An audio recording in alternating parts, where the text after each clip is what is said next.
Hi, I am Dr. Rajeshwari Prasad, specialized in eye and ENT diseases. COVID 19 is a disease caused by coronavirus. As it was detected in the year 2019, it was given the name COVID 19 disease. This disease manifests with mild, moderate, and severe symptoms. When the patient is having mild symptoms like headache, fever, sore throat, running nose, the patient may recover very fast.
Yes, you were asking me something. Yeah, my name is Yashwant. I finished my BCA and currently working in a IT field. Apart from that, I'm also volunteering for COVID ever since COVID started. We started from distributing masks and cooked food, and currently we are working on giving a dignified burial for the people who lost their life due to COVID. Yeah, two of my friends introduced me as a COVID volunteer. We started this when COVID started, and ಆ ಸ್ಪ್ರೇಕ್ ಏನು ತಗೊಂಬ ಹೋಗ್ಬಿಟ್ಟು hey you wear a mask properly this is the main problem ನಾವು.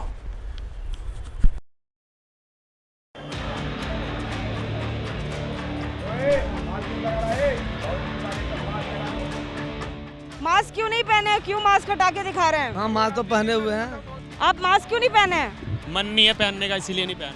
Corona कोई corona नहीं है दिल्ली में। आजादपुर में एक भी नहीं मरा कोरोना से।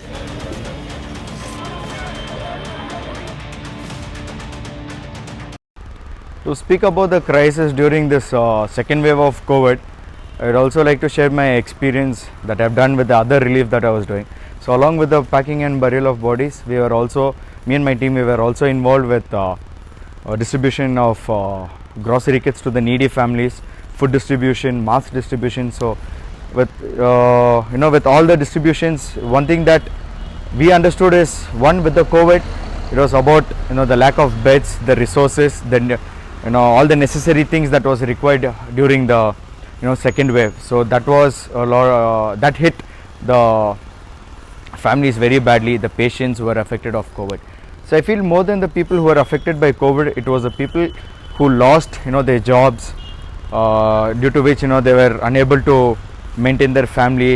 So like I said, even as I spoke about people who were affected by COVID, so equally people who are not affected by COVID were also so affected by the lack of resources. For example, the daily wage workers, all the construction workers, so people like them were hit so badly that they didn't have a job, so they didn't have money, they didn't have anything to run their family. So that is when a lot of them started seeking seeking for people who could help them out in some way or the other.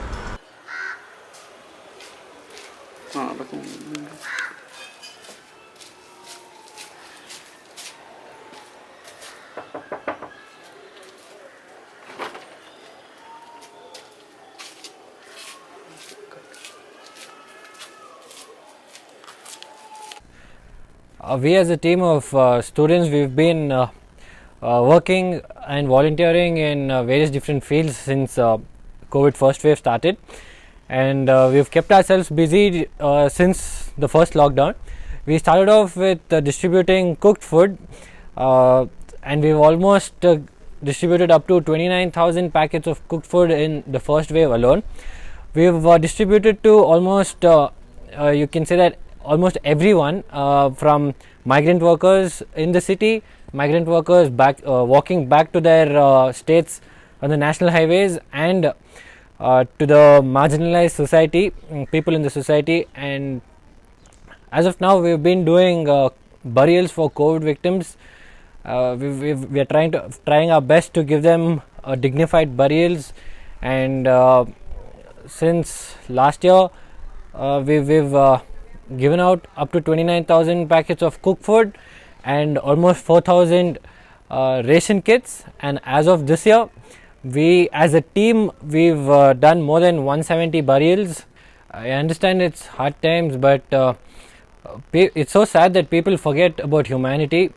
So I'd like to share this one incident where we had gone to a person's house, and she was an elderly woman, but she was left in a separate room in the terrace.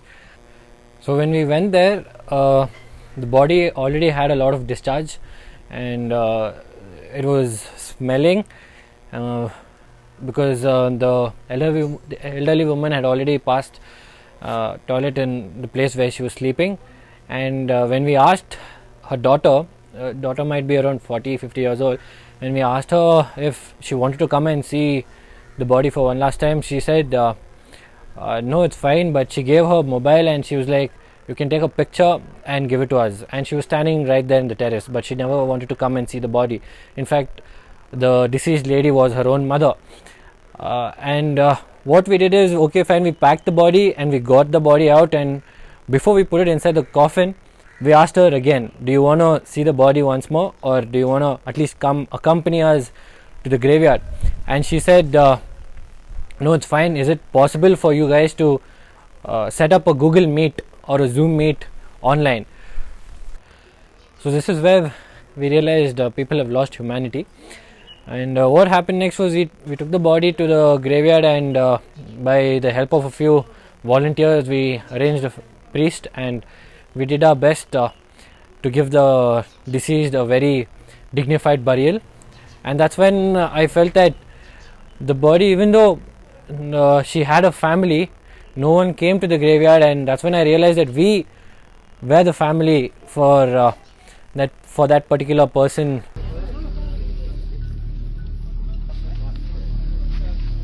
Scary pictures at the Bhadbhada crematorium in Bhopal. Due to COVID, there were 37 COVID bodies at this single crematorium in Bhopal on Monday. My experience as a frontline worker started in the month of May.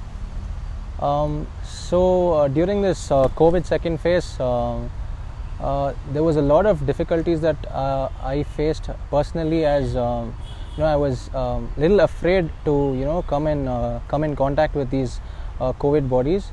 So my friends started this working for this, and then as I came, I had a lot of insecurities within and fears, because I have parents and siblings at home.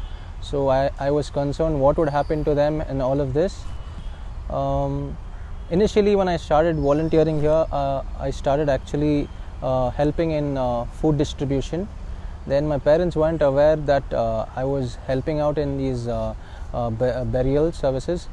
But then later on, my family got to know from other people talking about me to them, saying your son is doing a great job and all of that.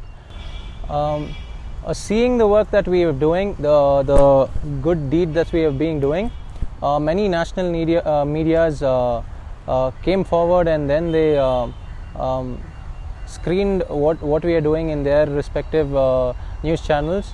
So they spoke about the good works that we have been doing, and then seeing this noble cause, many people they were touched by this, and they came as an initiative to work for this noble cause.